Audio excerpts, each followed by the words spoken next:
권성동 원내대표의 모두 말씀이 있겠습니다.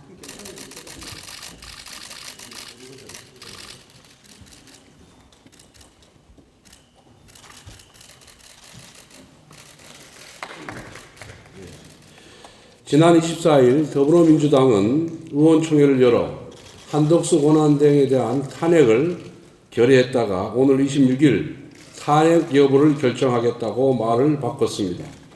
지난 15일에는 이재명 대표가 권한대행 탄핵은 없다고 했다가 다시 24일에는 탄핵하겠다고 으름장을 놓았다가 바로 당일 탄핵 여부를 지켜보겠다며 당론을 바꾼 것입니다. 국가적으로 너무나 위급하고 엄중한 시기에 대통령 권한대행 탄핵이라는 엄청난 사안을 놓고 오락가락하며 탄핵 인질극을 벌이고 있습니다.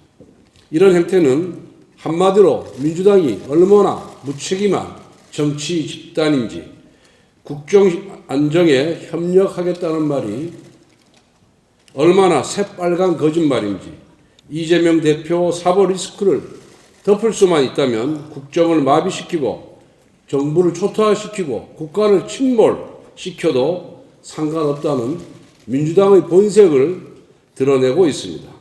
민주당의 제멋대로 행보는 권한대행 탄핵 정족수에 대한 억지 해석에서도 볼 수 있습니다.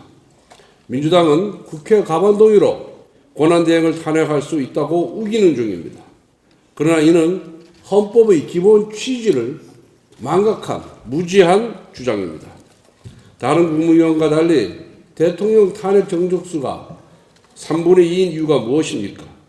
국정을 통할하는 대통령이 과반으로 탄핵이 될 경우 상시적 국정 혼란의 위험이 있기 때문입니다. 지금 한덕수 권한대행은 대통령의 직무를 대리하고 있습니다. 민주당이 거론하는 탄핵사유 역시 대통령의 직무에 해당하는 것입니다. 당연히 탄핵 정족수는 대통령을 그 기준으로 해야 합니다. 헌법재판소가 발간한 해설서를 보더라도 헌법재판연구원이 헌법재판소법 주석입니다.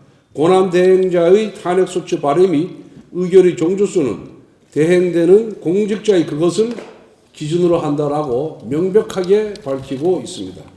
만약 민주당의 주장처럼 국회 가반만으로 한덕수 권한대행을 탄핵한다면 그 다음 권한대행 역시 과반으로 탄핵이 가능합니다. 이와 같은 연쇄 탄핵의 결과는 바로 국정 초토화입니다. 민주당이 국정 초토화까지 불사하며 탄핵안을 난사하는 이유는 단 하나, 조기 대선으로 이재명 대표의 사법 리스크를 가려보겠다는 계산입니다. 즉 선거로 범죄를 덮겠다는 뜻입니다. 이재명 대표는 전과 사범입니다. 현재 8개 사건에서 12개 혐의로 5개의 재판부에서 재판을 받고 있습니다.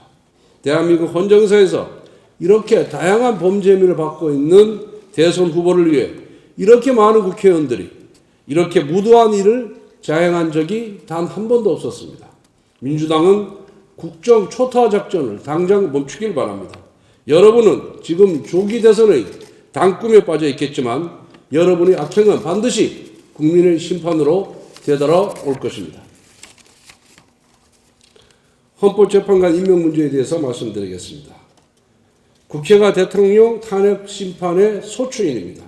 탄핵 소추인인 국회가 탄핵을 심판하는 헌법재판관을 추천하는 것은 마치 검사가 판사를 고르는 것과 마찬가지입니다.